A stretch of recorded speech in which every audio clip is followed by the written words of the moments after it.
Hey there, Jordan Chariton live. It is what's today? Wednesday, February 2nd, 2022.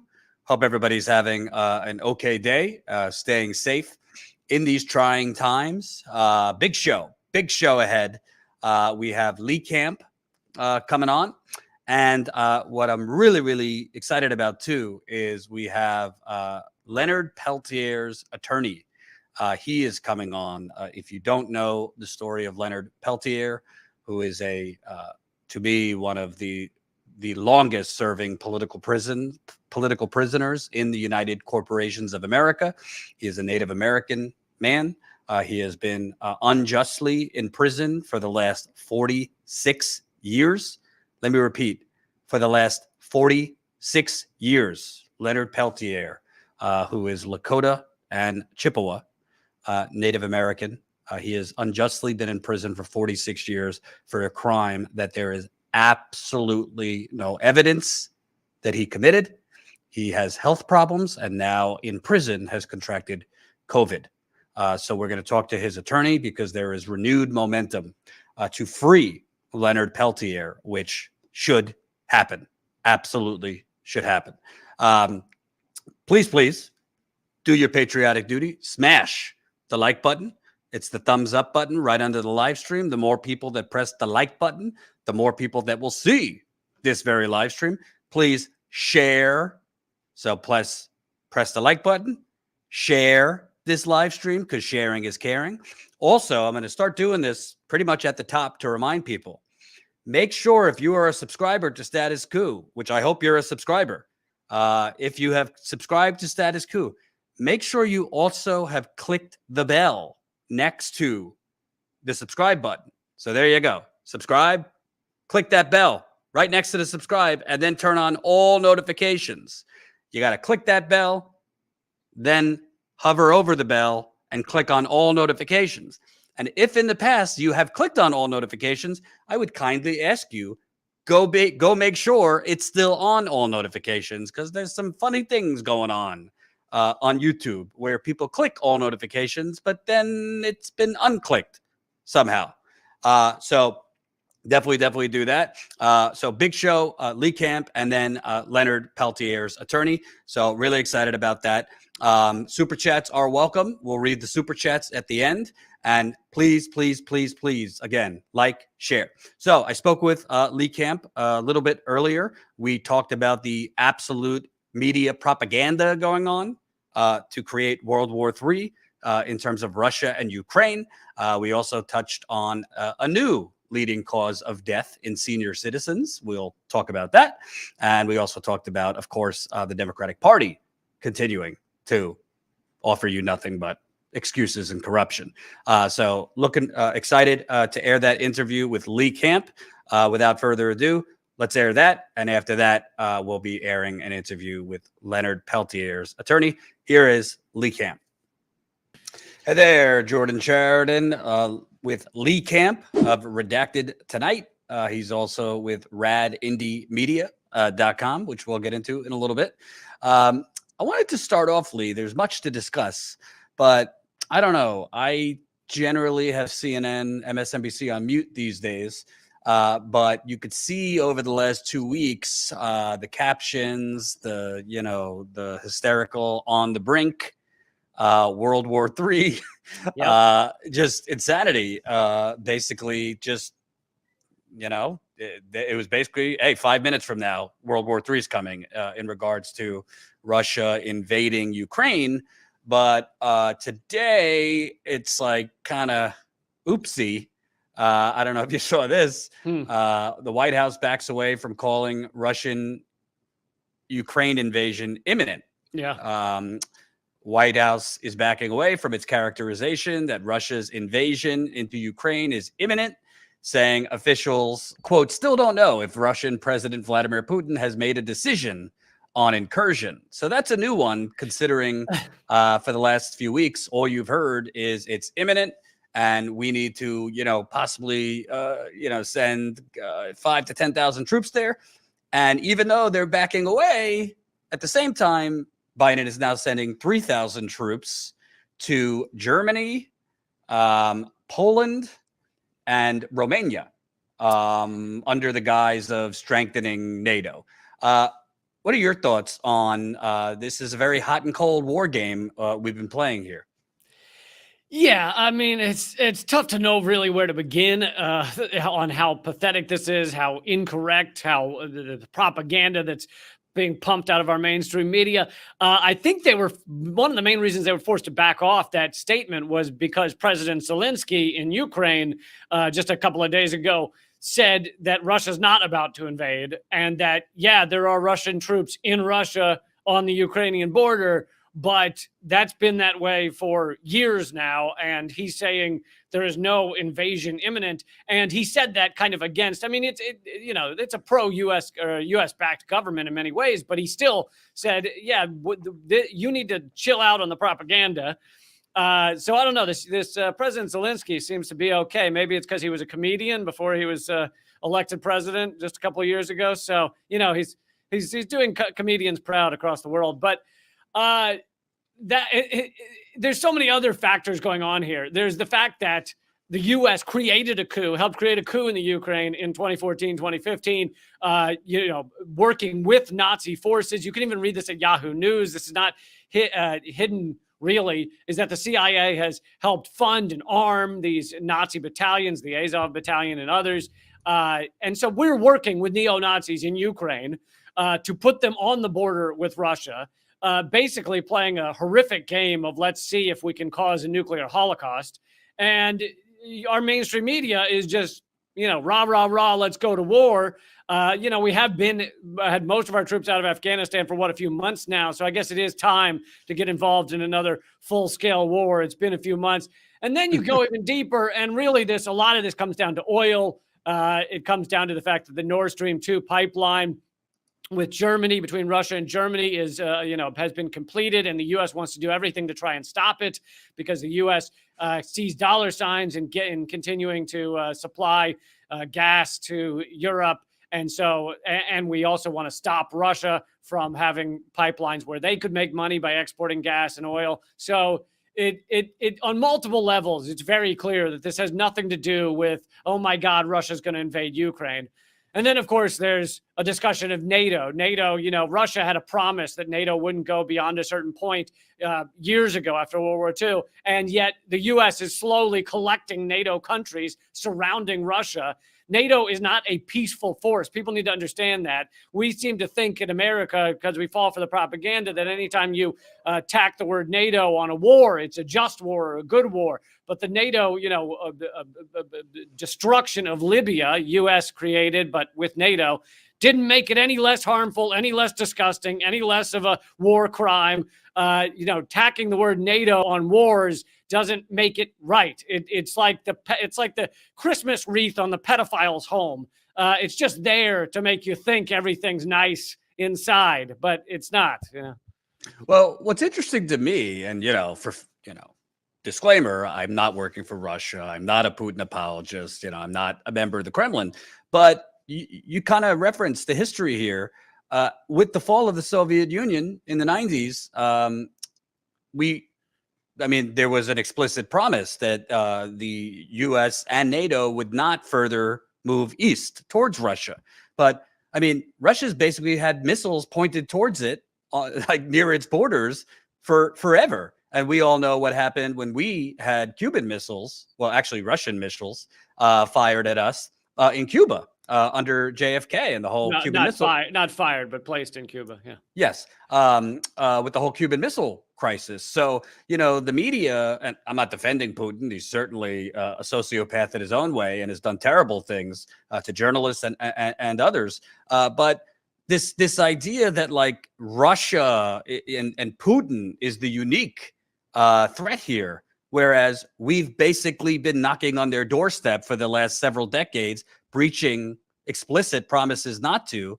I think most countries would find that threatening if the global superpower and imperialist power, the United States, was using these other countries basically as proxy to further threaten Russia. Yeah, and I mean, you watch this mainstream media and you would think that Russia's encroaching on all these countries and shit like that. But, people just need to look at the numbers. How many military bases does America have around the world? 900, maybe 1,000 if you count black sites. How many military bases does Russia have outside of Russia?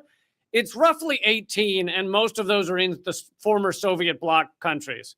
So it's 18 compared to 900. And China has 1 outside of China. So the U.S. has decided to be a global military empire and then accuse everyone else of encroaching on other countries, which is laughable. It's the classic propaganda technique of accusing other countries of the thing you're doing. And then you just look at the global deaths caused by U.S. military. The latest numbers on how many the war on terror has killed is 1 million directly. But if you account things like those who have died from infrastructure destruction, etc., we're talking 6 million people killed by our war on terror since 2001. And Russia has bombed how many countries? Russia has killed how many since 2001? I believe it's essentially 0. So it's hilarious to watch all of the mainstream media garbage. And just knowing even the slightest bit about history, and I just mean recent history, you know that what our mainstream media is pushing is laughable. And by the way, Lockheed Martin, I think it was, recently came out. I don't know if it was their president or somebody that quoted this friction, this tension, this buildup. They're expecting significant boost in revenue because of possible war between Russia and Ukraine. There should not be a profit motive in killing and death and destruction, but we have a system that is largely based on trying to profit from death and destruction. It's so immoral, so unethical, so disgusting. And they point to those of us who want to make these truths evident and tell people about them as the ones who need to be sidelined, need to be pushed out of mainstream media. Because we want peace and we don't want this death and destruction. But, years ago, there was a time when war profiteering was considered wrong, and now it's considered our standard operating procedure. It's how Wall Street works. I mean, Trump was a disaster, but you look at the few moments where he tried to create peace for his own ego and other garbage reasons. But you look at him trying to create a peace deal with North Korea, and the stocks of the weapons contractors collapsed that day that he announced there'd be peace with North Korea. And sure enough, that creates a lot of force. That creates a whole lot of little people that get involved to make sure that doesn't happen and those stocks go back up. And sure enough, he was stopped from creating peace with North Korea. Like I said, racist, disgusting, horrible, pathetic human being. But in these super small moments where he went against the military-industrial complex, you learn a lot about the system. Right. And just so the audience knows, this is from In These Times. Top weapons companies boast Ukraine-Russia tensions are a boon for business. Raytheon and Lockheed Martin boasted that the worsening conflict is helping profits. And they're openly telling their investors that tensions between the countries are good for business. And General Dynamics, meanwhile, is boasting about the past returns the company has seen as a result of such disputes. My last question on this, Lee, it's interesting to me because the media, I don't know, like anything with Russia in particular, it's wall-to-wall coverage. They don't seem to have the same zeal that we're still kind of committing this genocide on the Yemenis people, that we're continuing to fuel Saudi Arabia to commit heinous, humanitarian and war crimes on Yemen, not to mention all the other countries we're bombing. The number of deaths in Afghanistan from our economic war is going to far surpass the number of deaths from our bombing. We have this aggressive, disgusting economic war in Afghanistan right now, and you're right about Yemen as well. And it's just like we're acting like the war is over and we're done talking about it. Meanwhile, we are making sure people starve in Afghanistan as we speak to achieve what? What does that do for us? What does that do for anyone? Who do you think starves when we put these sanctions on? Do you think it's the rich in Afghanistan? Do you think it's the ruling Taliban officials that starve when you put sanctions that crush people? No, it's the poor, it's the elderly, it's the babies. Like literally, we have a policy choice that is killing babies in places like Afghanistan, Iran, Syria, via our economic sanctions. Tens of thousands have died in Venezuela because of our medical sanctions, our economic war on them. And that this is by design. We know it's happening. It's not a mistake. We know it's happening. We know it's how these sanctions work, and we do it anyway. So it is the most immoral human rights abuse campaign you could imagine. And I want to pivot to you on Redacted Tonight. Everybody check out Redacted Tonight on YouTube, on RT America. You just did kind of the top censored stories in 2021, I believe it was. And the top censored story apparently was there is a new leading death. What's driving deaths? The new leader apparently for senior citizens. You would think COVID would be really high up there, but there's something else that's now one of the leaders in terms of fatalities for senior citizens. Yeah, so I went over the stories from Project Censored. Everyone should check them out if you get a chance. They do both a book and a website, but they come up with the top 25 most censored stories of the past year, each and every year. And this, I only had time to go through some of them on Redacted Tonight, but one of the top ones is that prescription non-adherence, medical non-adherence by elderly, by our the elder folks in America, senior citizens, will become the number one cause of death, surpassing all of the others that are so common in the next 10 years. Because and this is kind of something people probably know in the back of their mind, but they've never heard it said like this, and it gets no coverage, that you have millions of Americans, senior citizens, that choose not to take the medications they're told to, the medications that have been recommended by doctors or hospitals, or they choose not to even go and get their problems analyzed because they can't afford that either. And they do it because it would just cost too much and they're not going to pay that money. Maybe they even had the visit with the doctor. The doctor said, this is what you need to take. And they don't have insurance. And they look into how they could pay for it, how they could get it. And they go, well, I could never pay for that. I could never afford that. I don't want to saddle my kids with debt or whatever the reason is. It comes down to money. And literally the number one killer could soon be, affordability, non-adherence to prescription drugs. It shows how backwards the United States is, how we're willing to kill our grandparents over this pathetic, disgusting dumpster fire healthcare system. We are willing to watch them die so that we can continue a for-profit healthcare system that is like 1/6 or 1/7 of our economy, that enriches a tiny number of people while all of us pay so that they can get wealthier. It's totally, it's unbelievable to even think about, but the fact that people are willing to watch millions of Americans, their own parents and grandparents, die to defend this system is laughable. But yeah, that will soon be the number one killer of senior citizens. And by the way, just, kind of fitting, but drug makers raised prices by 6.6% on average this year. We're only in February. So the companies kept most increases in the single digits. Why, thank you. For another year, as Congress explores measures to curb high costs. I've been hearing this Congress exploring measures to curb high costs. I believe the Democratic Party, I don't know how far back you go, but 2006, the Democrats took back Congress. Their whole thing was, we got to lower prescription drug costs. It's kind of like this election is the most important election of our lifetime thing that goes on every 4 years. The Democrats have been calling for this. And this is like one of the things they campaign on for years. Not that the Republicans are much better, but literally there's a lot of talk about lowering prescription drug costs, yet for some reason, it seems like we just never get there, Lee. Yeah, I heard they're going to have a study to create a committee to develop a panel to look into passing a bill. So I'm pretty excited for that. That could happen any day now.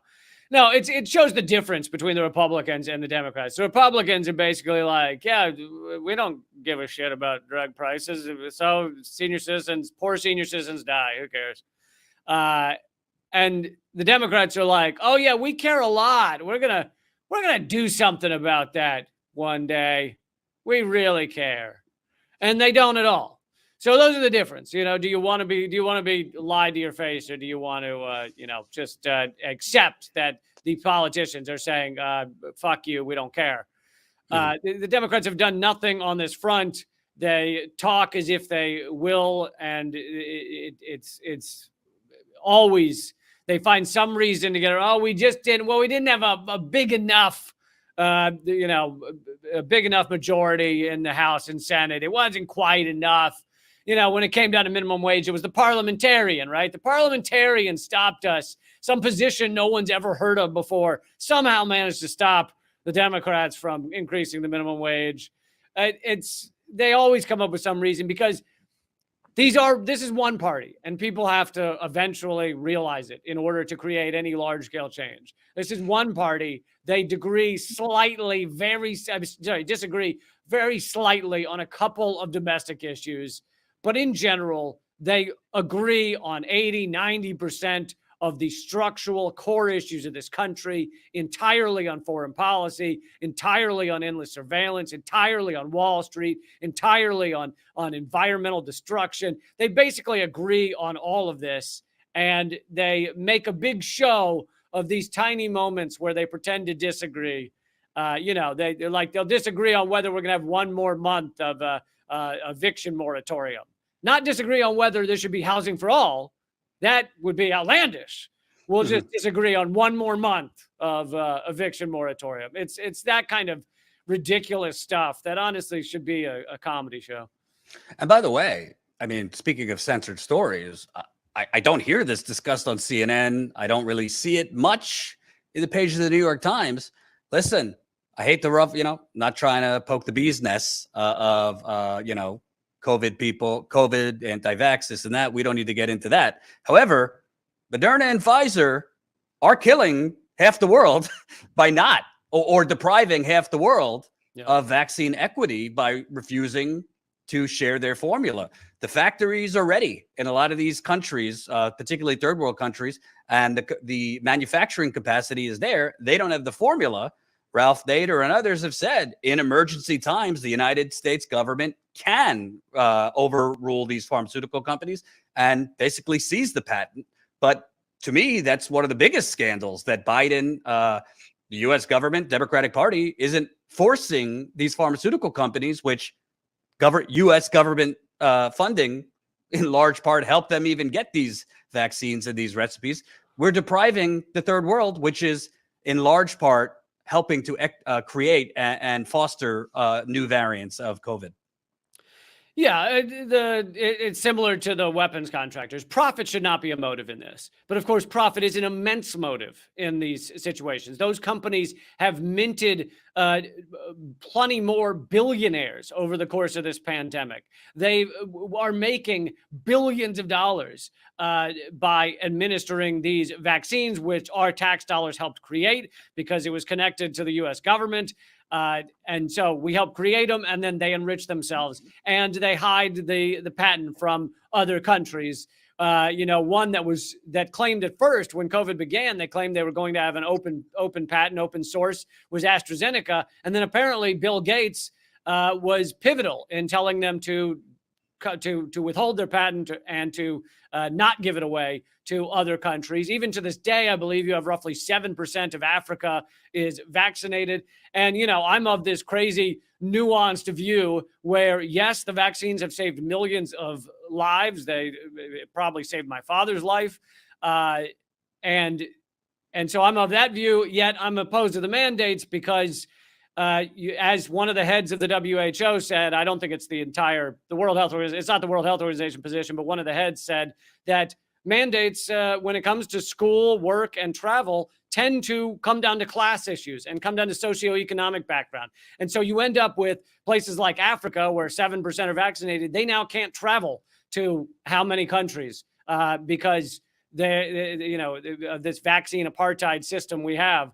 So you can believe in science on one hand, and also believe that the way the mandates are set up now is very classist. It's a socioeconomic discrimination, and it's completely wrong. And government and our media have only themselves to blame. They have created a corrupt system. You and I have just talked about a lot of that corruption in that they are profit-based. They are profit-based when it comes to war. They're profit-based when it comes to health. And when you have that kind of corruption, guess what? People stop believing the shit you say.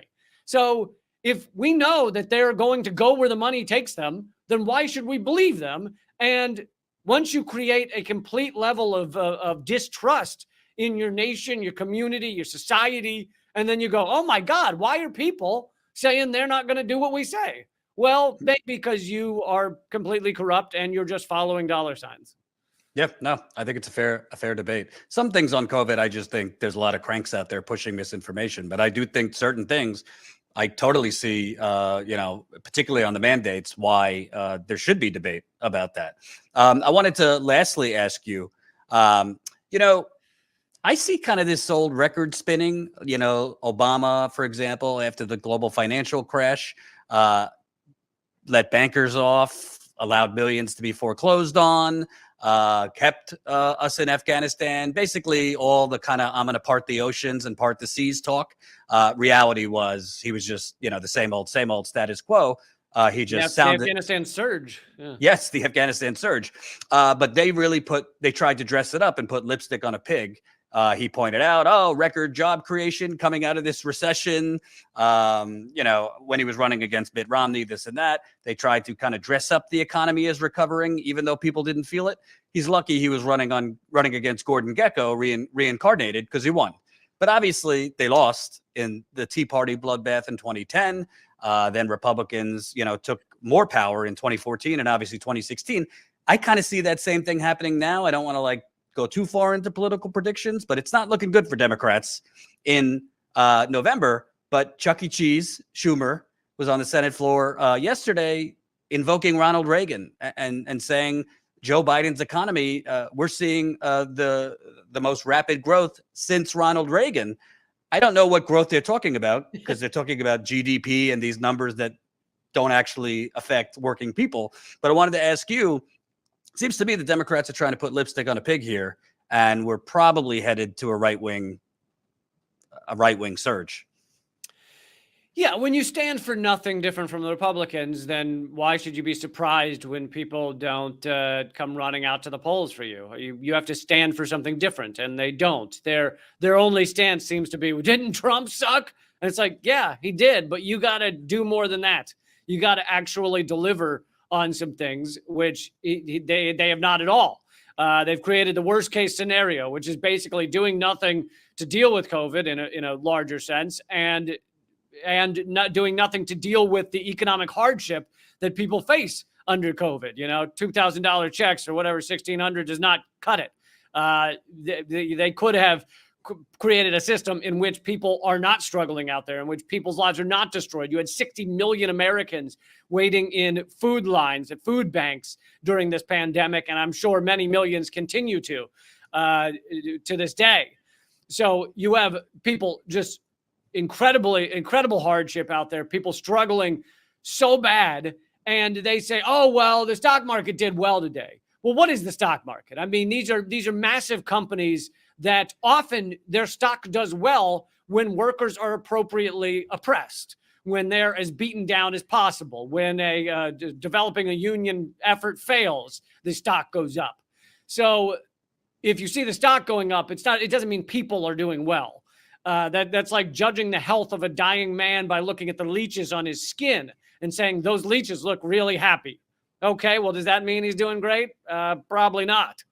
The idea that the economy is wonderful is just laughable. And on top of that, to dig a little deeper, which no one ever wants to get to this part of the story, we live inside of a wage slavery system where many people are not doing what they love with their life. If you are, wonderful, great.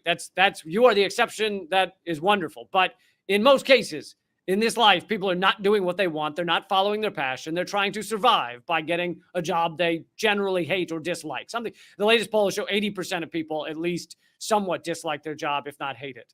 So we live in a wage slavery system. Basically, you're born and then you try and rent your life back from corporations by working for them. You try and rent some free time, some life, some vacation.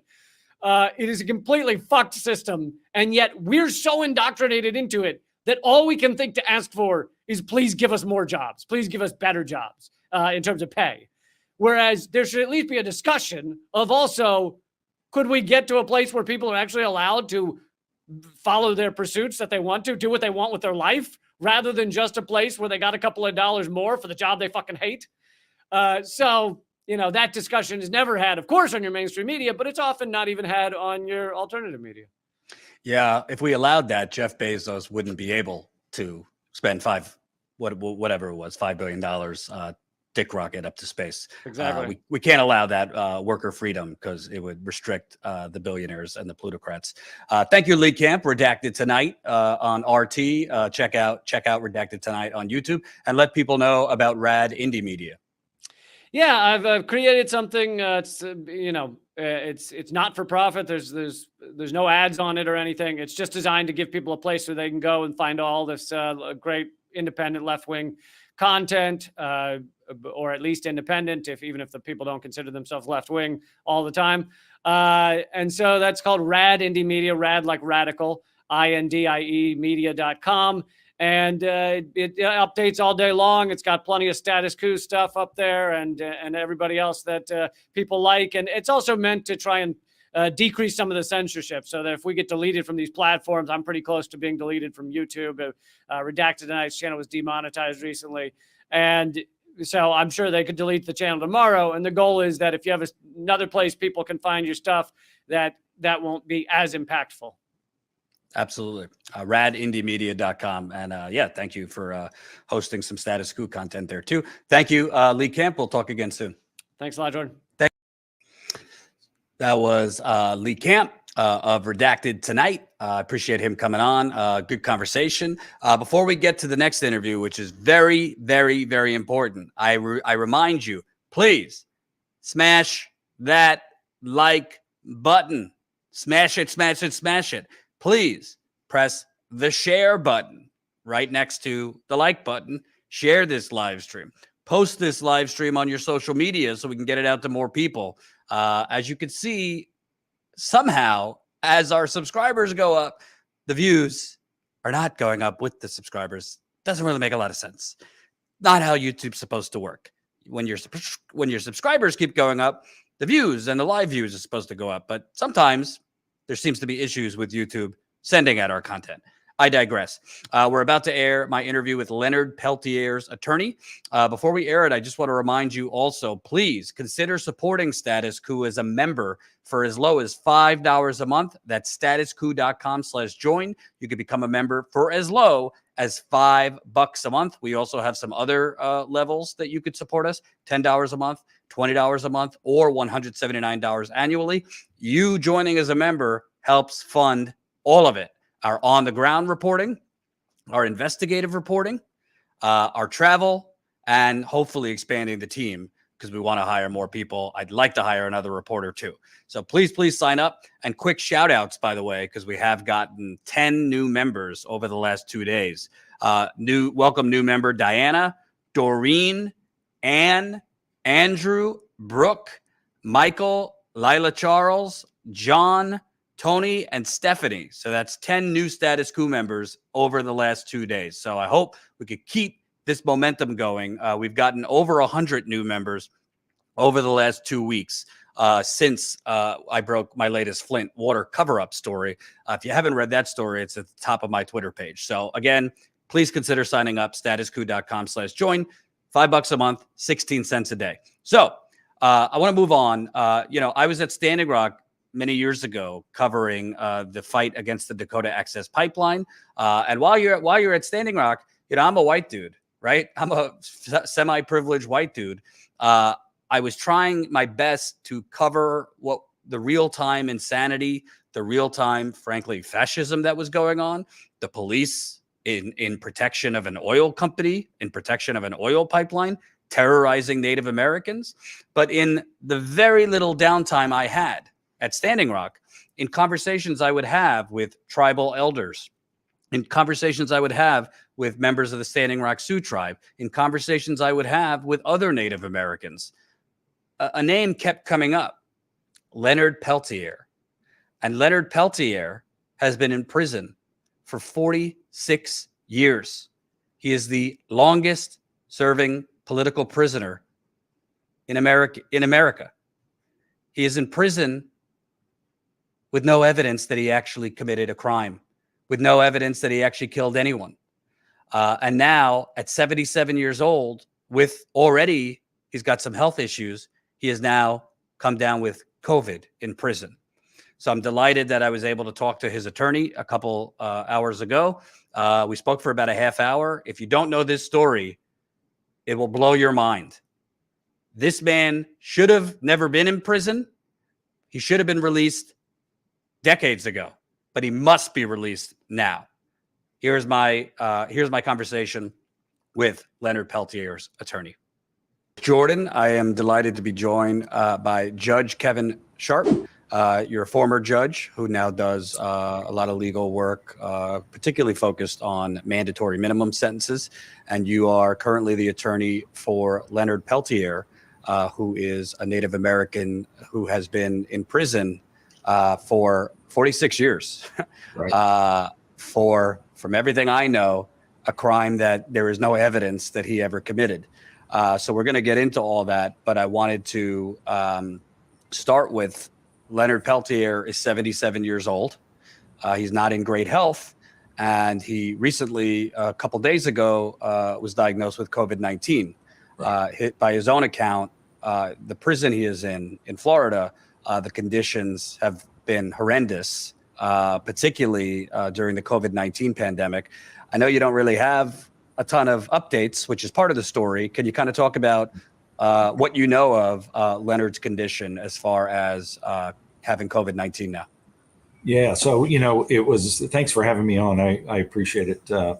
One of the problems and one of our concerns was that because of Leonard's age and because of his health and because of the way the Omicron variant is running rampant through really the country, but in particular the prison system, we had a real concern that without strictly following CDC guidelines, Leonard was in danger. And our fears were kind of realized on Friday when we heard from him. And Leonard said, I really had a rough night last night, the Thursday night.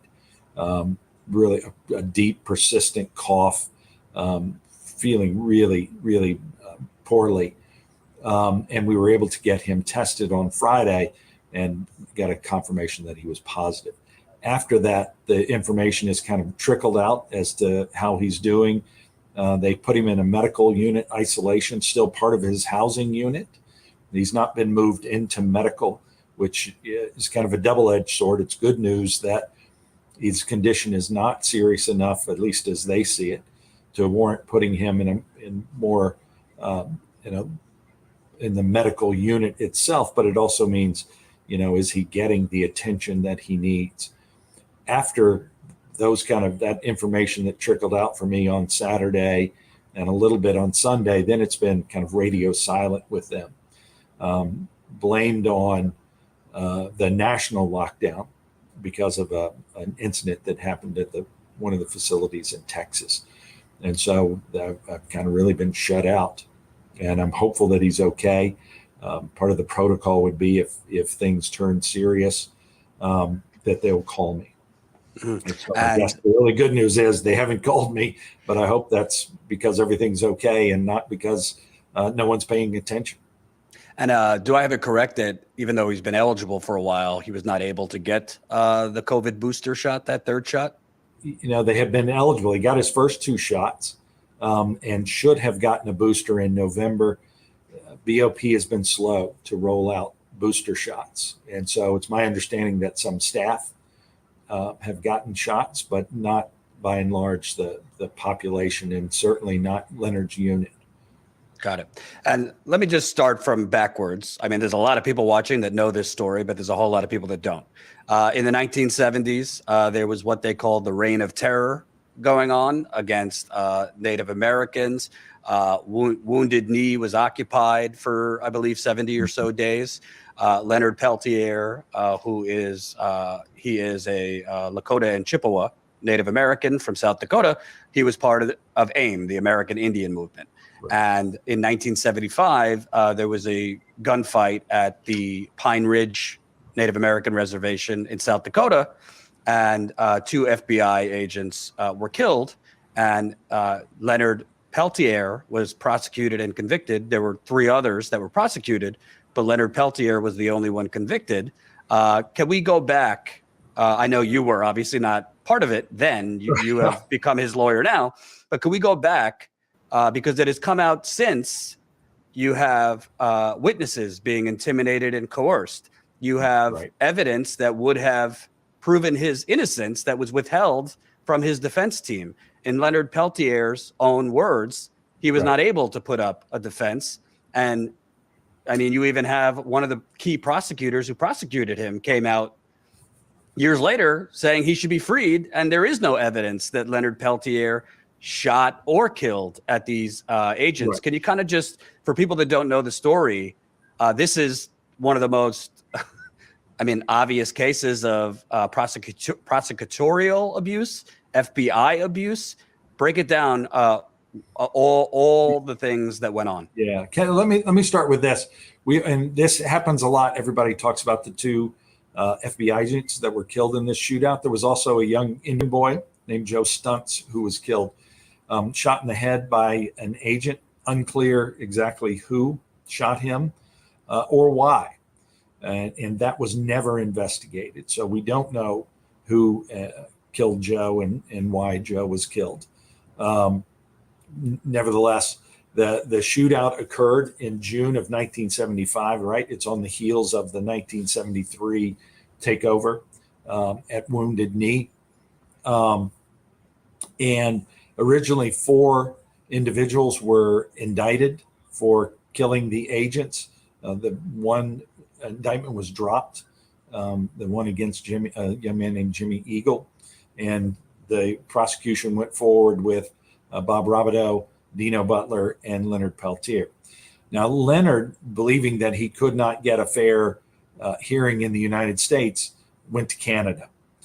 And the Canadians would not extradite him initially because there was not enough evidence that he had committed any crime.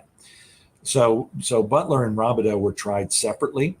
During that trial, the judge let in evidence of the Reign of Terror, let in evidence of the misconduct that was occurring in and around the reservation. Also, the indictment had been obtained because of the testimony of 3 young boys who were up there. They were teenagers, and they had testified that they saw Leonard and the other 2 going down the hill to kill the agents. Turns out that testimony had been coerced and wasn't true. And during the trial of Robideau and Butler, on the stand, one of those boys, Norman Brown, who's still alive today, and I've read about his story and gotten it firsthand from Norman. Norman, after swearing on a sacred pipe, realized that he could not stay with this story and that he needed to tell the truth. And the truth was he didn't see any of that, that when the shooting had started, Leonard had gathered those boys and told them to take the women and children to the other side of the hill to safety, which does 2 things. One, it tells you that there was no evidence that Leonard and his co-defendants went down the hill, but it also tells you that the shooting had started and Leonard was not part of it, because Leonard is on the hill with the boys and hears the shooting as they do. So Leonard did not instigate any of that, and he's not down the hill in a position where he could shoot anybody, much less shoot them at point blank range.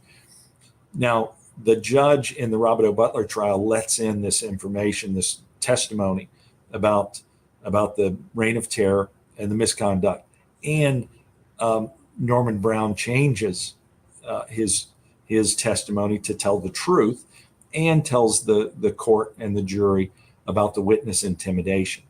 Robideau and Butler are then acquitted based on self-defense. So now the U.S. attorney has got a problem. They're only left with one defendant. He's in Canada, and the testimony has changed.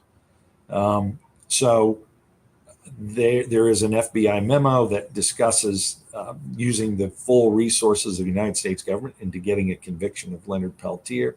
And one of the things that they do is get an affidavit from a woman named Myrtle Pourbaix. Myrtle Pourbaix testifies in the affidavit that she's Leonard's girlfriend. She was there that day. She saw Leonard kill these two agents.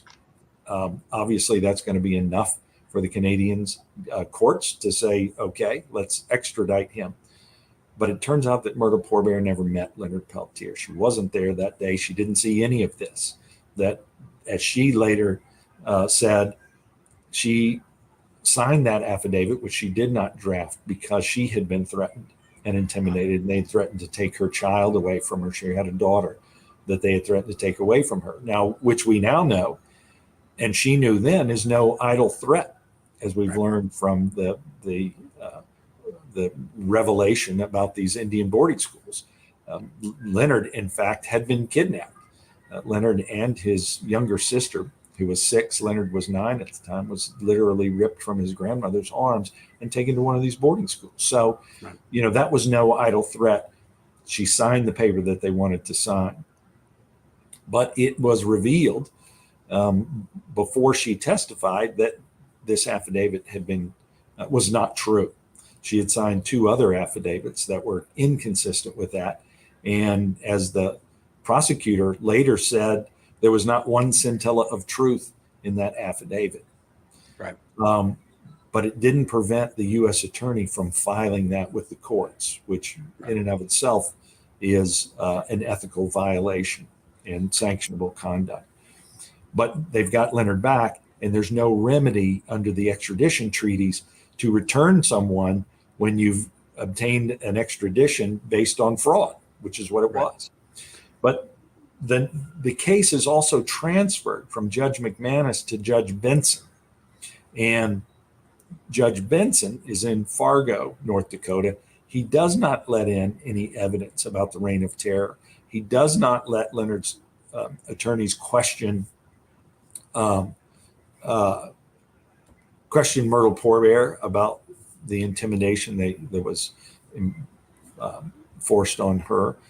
Does not let his attorneys question the boys about their prior perjured testimony. And it's also my understanding, correct me if I'm wrong, that early on one of the jurors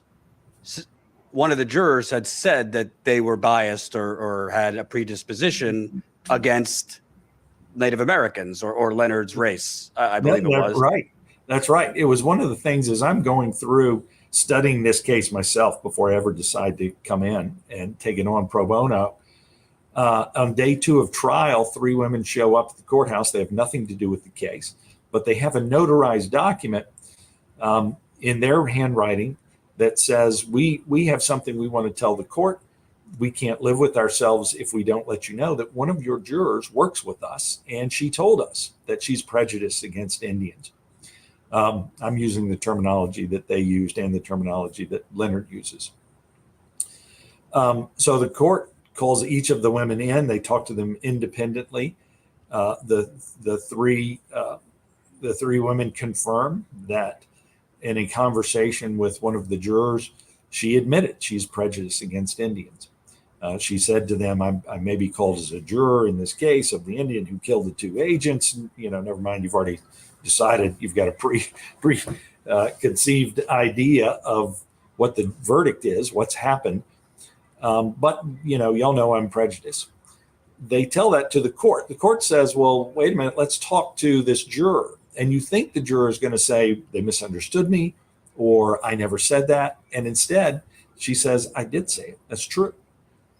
And the court and Leonard's lawyers ask the question, well, okay, you're prejudiced, but can you still be fair? And she says, yeah, I can still be fair. and they leave her on. Now, today, that would never happen. She would be removed from the jury. Removed as one of the jurors. But at that time, she stayed. Right. There was also another big problem with the case, which is from a constitutional standpoint, which is that the government's big piece of evidence was a shell casing. In the shell casing, they said, not the best ballistics test to conduct. We wish we could do a firing pin test. That would be the most accurate and would tell us exactly which weapon. But a shell casing will tell us the type of weapon. And the type of weapon is the type of weapon that Leonard Peltier had. This is it. And there was a lot of waving of the shell casing around, and that was a big part of their closing argument. The ballistics expert said, I wasn't able to conduct any other tests. Turned out they learned years later they had conducted a firing pin test. And the firing pin test showed that it wasn't Leonard Peltier's weapon. So they had conducted a direct ballistic test to trace the actual weapon of the bullets that went into these officers, and it wasn't his gun, but they withheld that evidence, which would have exculpatory evidence. Exculpatory evidence, right? That's evidence that tends to show you didn't commit the offense that they say you committed. Inculpatory would be evidence that shows you did do it. So under the case of United States versus Brady, the Constitution requires them to turn over Brady evidence, was what we call Brady evidence, exculpatory evidence in their possession, and they simply didn't do it. So now they've got a big problem because their theory has been he shot them. And now it's been revealed that they knew he didn't shoot them. And so they changed their theory. Okay, well, our theory is no longer that he shot them. And they admit and do today, as they have to, they don't know who killed the agents. Their theory became one of aiding and abetting. He was there, he was shooting. We don't have any proof that he hit anything, but he was there. And so he's an aider and abetter. We don't have to show that it was his weapon. And so the verdict still stands. At that time, the standard of review was, well, would the jury probably have made a different decision had they had the exculpatory evidence? And the Court of Appeals said, we can't say that they probably would have made another decision. They possibly would have, but we can't say probably. Verdict stands. That's not the standard today. Standard today would be, in the absence of that evidence, did he nevertheless get a fair trial? And that becomes an easy one. Absolutely not. He didn't get a fair trial. But also, what is aiding and abetting? What does that even mean? Because if their standard is he was there, he was aiding and abetting, couldn't that be said for anybody that was there at this gunfight? Absolutely. But then the question is, who did he aid and abet? Because his co-defendants were acquitted based on self-defense. So there was no crime. Who did he aid and abet? Now, the assistant U.S. attorney was asked that question years later by Steve Croft in a 60 Minutes interview, and he said, I don't know, maybe himself. Well, that's impossible. You cannot aid and abet yourself. So why are we still here? And the Court of Appeals asked the prosecutor during oral argument, well, wait, if aiding and abetting had been your theory that you argued at the time, and that had been the theory under which he was sentenced, wouldn't the sentence have been different, not 2 life sentences? And they acknowledged, yes, probably so. But nevertheless, by upholding the original conviction, the sentence stands, and Leonard Peltier, who there's no proof that he killed these agents, sits in a prison cell for 46 years. And isn't it, correct me if I'm wrong, I'm certainly no lawyer, isn't it legally that the prosecution has to provide the defense with evidence that could be used to exonerate somebody? Yeah, right. They do. And that's why having the different standards make a difference. By not giving him that evidence, that exculpatory evidence, which is required under the Constitution, he was deprived of a fair trial. But that wasn't the standard then, right? This is it gets kind of hard because we think of this in terms of our present day knowledge of how these court proceedings ought to go, not the 1970s version. Right. And the 1970s, there was a different idea about law enforcement. There was a different idea about prosecutors. There was a different idea about the court system. And, one of the reasons and one of the things that led me to take on this case was my own personal background of having taken multiple times oaths to support and defend the Constitution. It's important to me. I did it when I joined the Navy out of high school. I did it when I passed the bar and became a licensed lawyer in the state of Tennessee. I did it again when I went to work for Congress in the 1990s. And I did it when I joined the federal judiciary. I'm swearing to support and defend the Constitution of the United States. They took that same oath.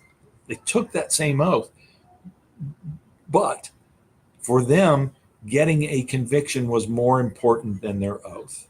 And I want to also wrong.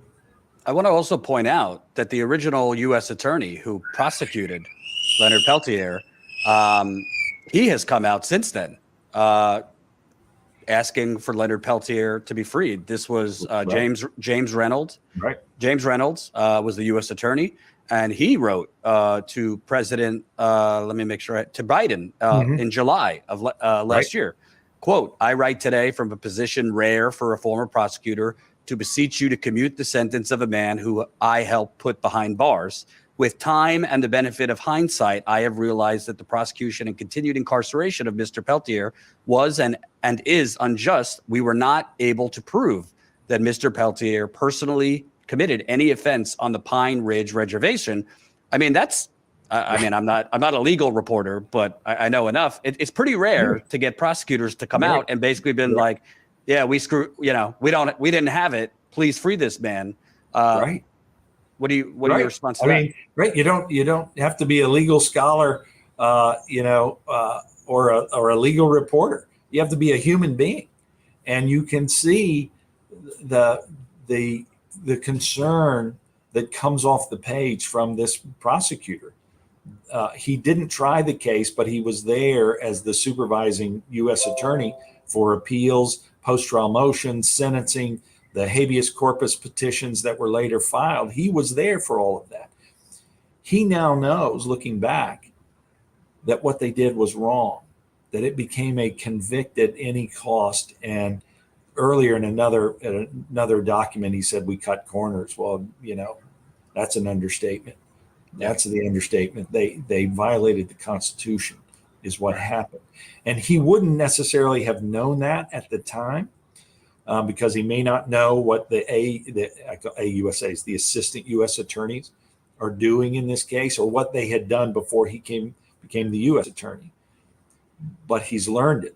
And now that he knows it, he's beseeching the President of the United States to fix this, fix what he helped create. Let's end this and begin the healing of the government's relationship with the Native Americans. This is a bigger story than just this one individual. Right. And I also, obviously, you're not a historian, but we should make sure we point out all of this was going on under the timeline of COINTELPRO. Right.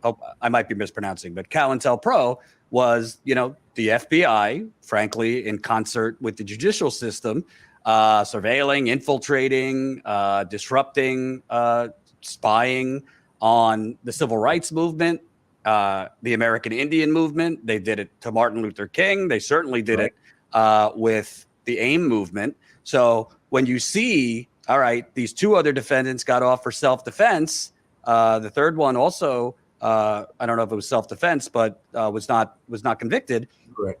The FBI was hell-bent on somebody's got to go down for this, and that was under the context of COINTELPRO.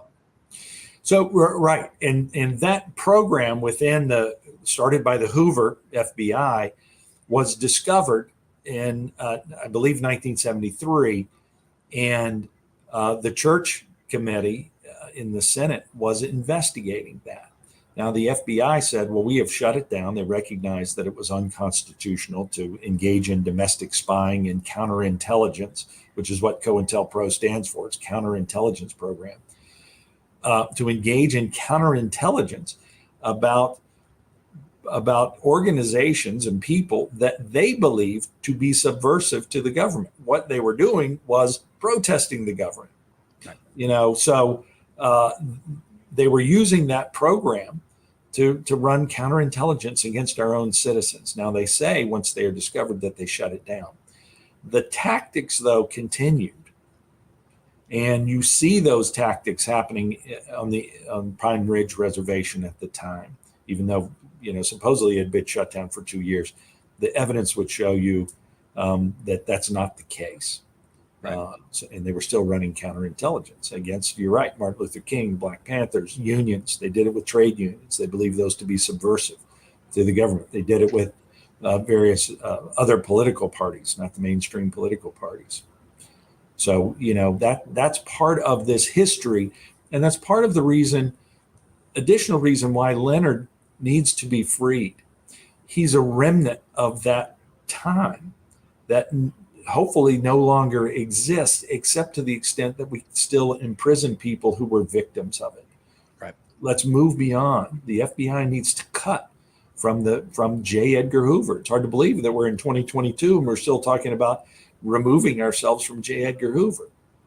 Well, but also, his fingerprints still exist. I'll just point out, it might have had a different shade, but I was at Standing Rock for 6 months on and off. There was FBI and Department of Homeland Security infiltrating the Standing Rock movement too, and putting in infiltrators and moles. So it might not be as prevalent as it was in the 70s, but it certainly has still some remnants of the U.S. Government, FBI, DHS, U.S. Marshals. They were working to infiltrate the protest movement at Standing Rock. Let me just give my audience so they could see. Right now, the change.org petition has over 40,000 signatures to free Leonard Peltier. You also have leaders of the National Caucus of Native American state legislators who wrote to President Biden on Monday urging him to release Leonard Peltier. They said, Mr. President, do what is right. You have Senator Brian Schatz of Hawaii. He's the chair of the Senate Indian Affairs Committee on Wednesday of last week, urged the president to commute Peltier's prison sentence. He said, quote, I commend your administration's commitment to righting past wrongs in our criminal justice system. In continuing that work, as you consider recommendations for individuals to receive clemency, I write to urge you to grant a commutation of Leonard Peltier's sentence. And in October of last year, you had Congressman Raul Grijalva, as well as 10 other House Democrats, urged the president and Attorney General Merrick Garland to expedite Peltier's release. So you really have a groundswell now, whether it be that he has COVID as the latest, kind of precipitator. But can you kind of talk about the momentum now to free him? Yeah. The name you didn't mention was Patrick Leahy. The longest serving U.S. senator came out in support of clemency for Leonard Peltier. And it's funny, it had nothing to do with any effort of ours beyond getting the word out. But Danny DeVito started tweeting yesterday, and last time I looked, he had like 50,000 likes to this tweet of, it's time, Mr. President, to free Leonard Peltier. I think a couple of things are coming together here. That the Native American voice that had been ignored for centuries, and not just ignored, but actively stamped down, has come to the surface and come to the mainstream. People are starting to recognize the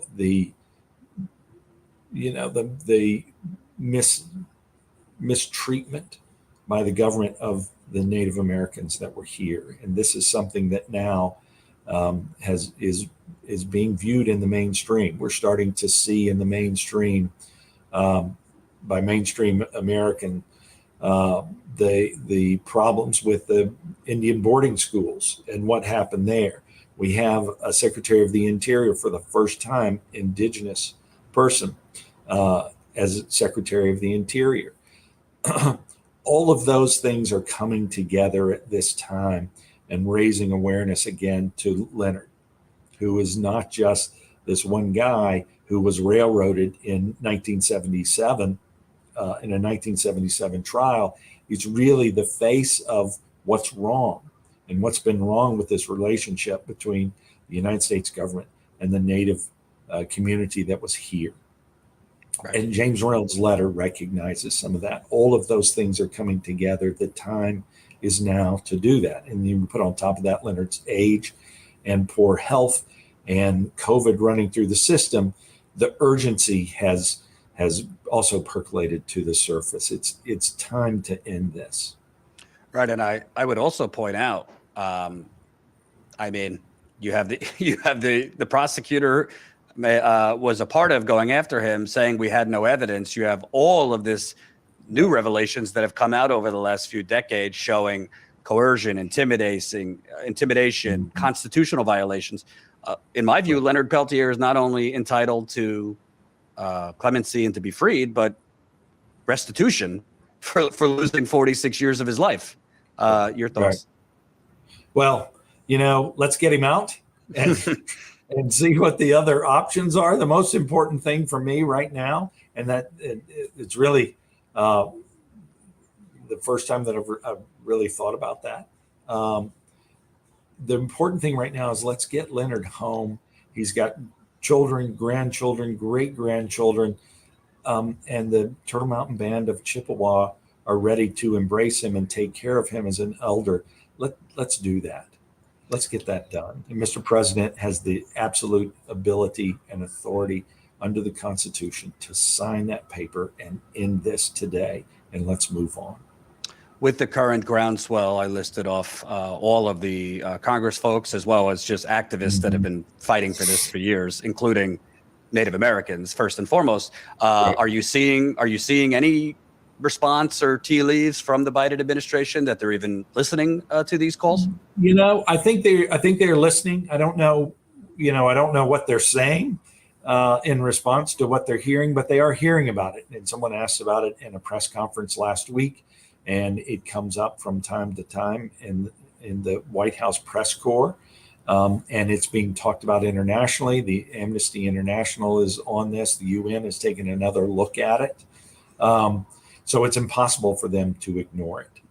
What they're saying in there, I don't know. I'm hopeful that they're saying the same things that we heard on the campaign trail, which is this is going to be a different world. This is going to be a different criminal justice system. This is going to be a compassionate administration. And so I'm hopeful that's what they're talking about, and talking about a timeline for getting Leonard home. Right. Thank you, former Judge Kevin Sharp, who's now representing Leonard Peltier. I hope you get word today on, if he's getting any better, getting any worse. That's part of the problem. People don't realize when you're dealing with prisoners, there's seems to be a significant delay in learning details of their health. Yeah, right. Thank you for taking the time and for what you're doing. Yeah, thank you. Thanks for having me. Thanks for letting me talk about these really important issues, not just to Leonard, but to the nation. It's important. Thanks for watching. That was former Judge Kevin Sharp. He is now representing Leonard Peltier. I actually want to see Leonard Peltier change.org. Yeah, so the petition on change.org is now at over 41,000 people have signed to free Leonard Peltier. Their goal is 50,000. So they already have over 41,000 people have signed. I'll put that in the super chat if you want to sign to free Leonard Peltier. I just put the change.org petition in there. But this is, when you hear this story, it's beyond belief. It is so corrupt. We show you corruption all the time at Status Coup. But literally, the ballistic test that would have shown that the bullets that killed these two officers did not actually come from Leonard Peltier's gun. That was withheld. They said at the time that didn't even exist. You have jury members of the jury, a female in particular, who basically admitted, yes, I'm racist against Native Americans. She was allowed to stay on.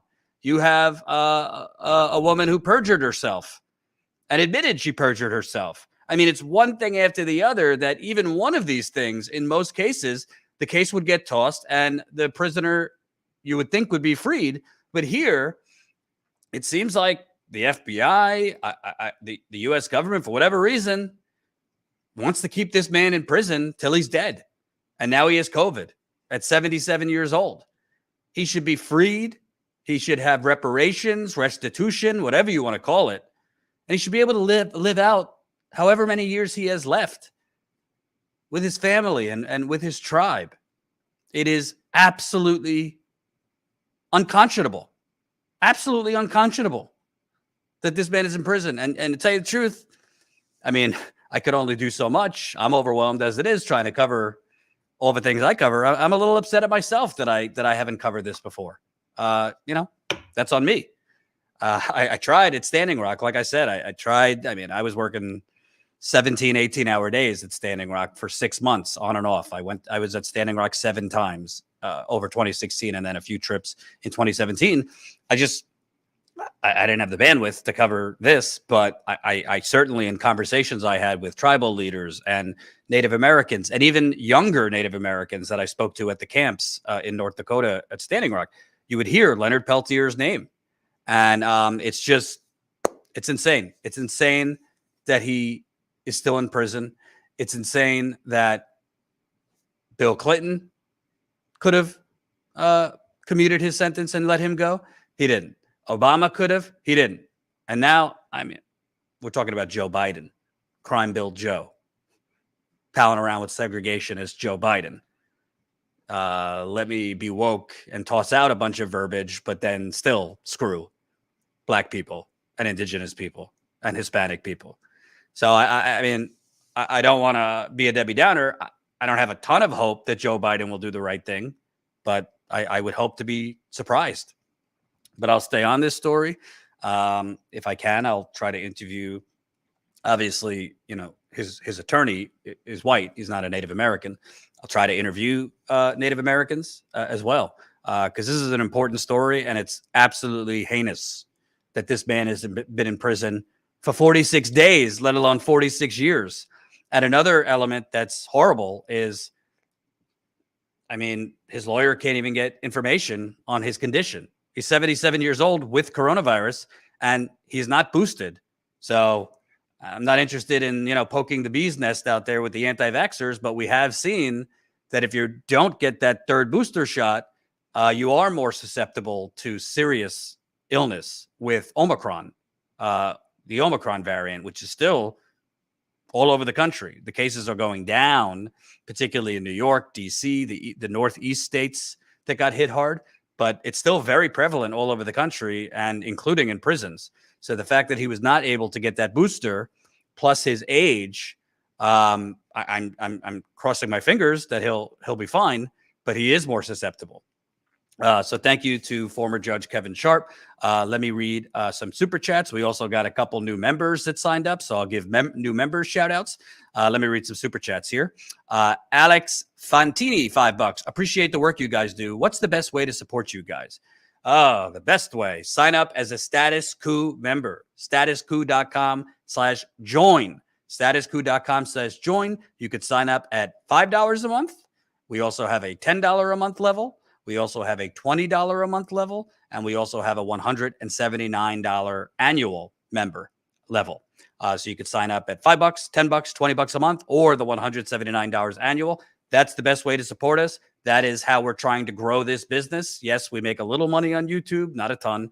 We make a little money on different platforms, but paid membership is our core revenue. That's how we fund on-the-ground reporting. That's how we fund investigative reporting.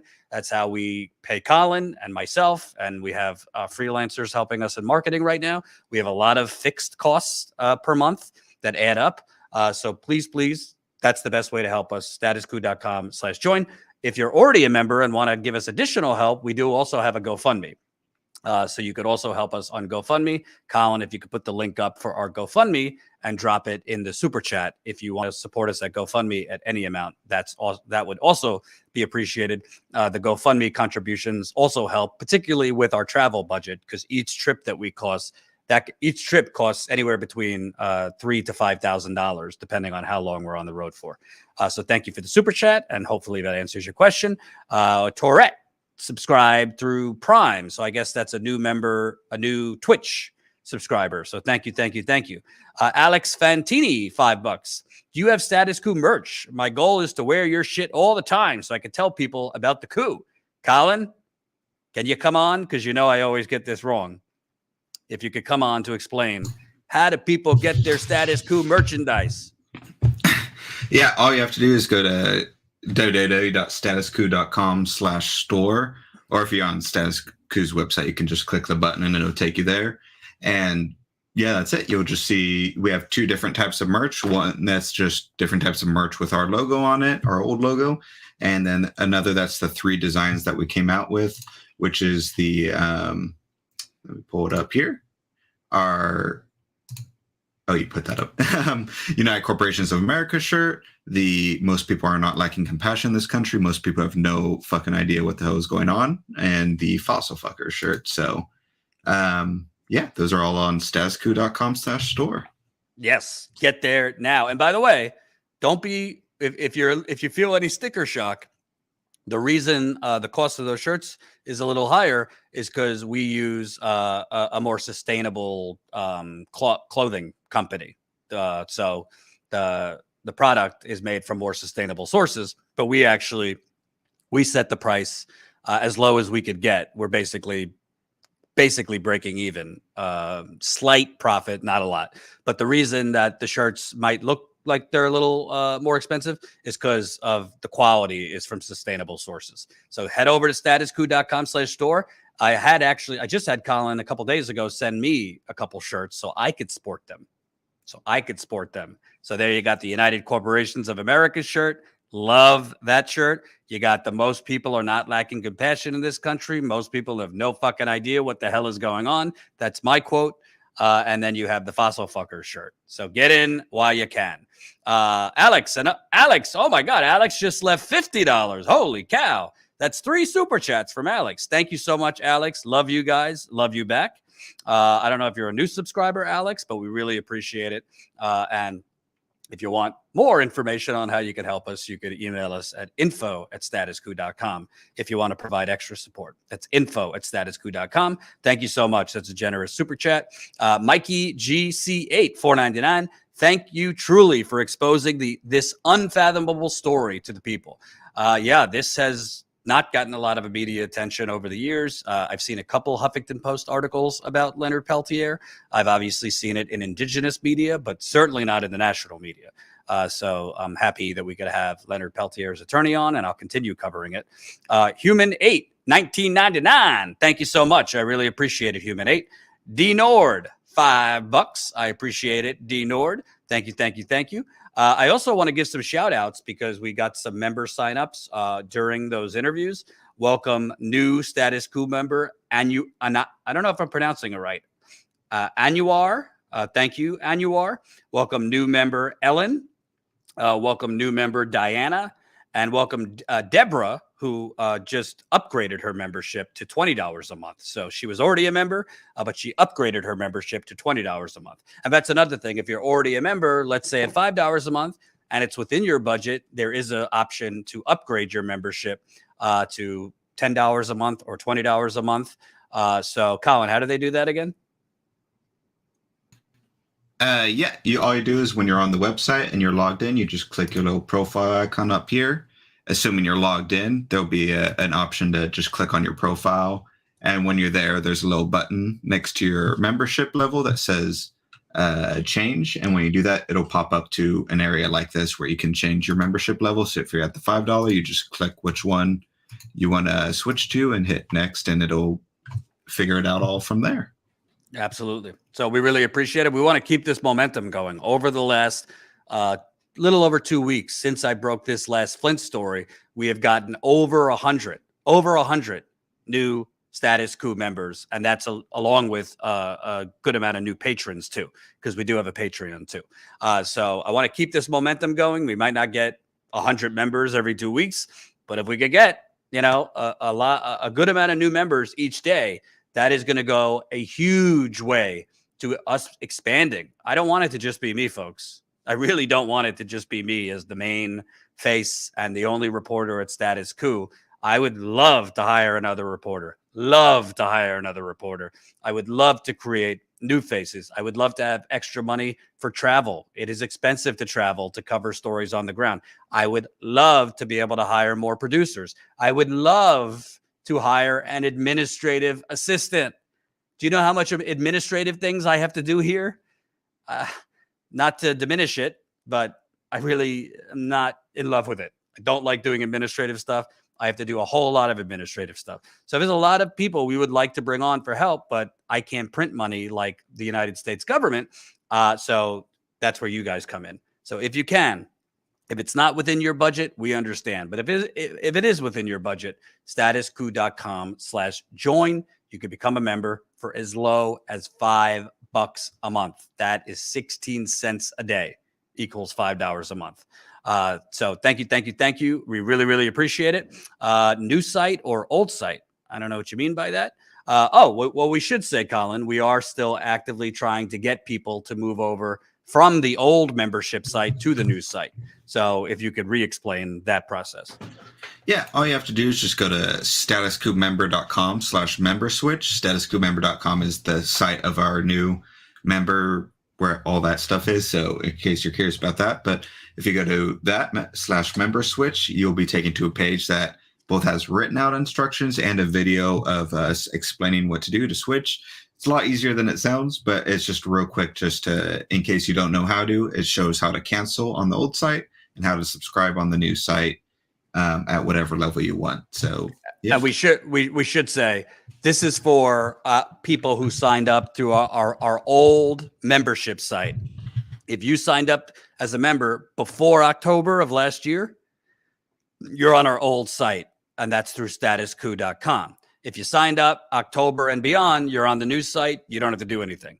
But if you signed up before October of 2021, so anytime in 2019, 2020, through October of 2021, you're on the old site. We've been trying to get people to cancel their memberships there and re-sign up at our brand new site, which is a lot more reliable. Payments go through a lot more reliable. We were having problems on the old site where payments were failing to go through. Not because you were doing anything wrong, but just issues with the plugin we were using.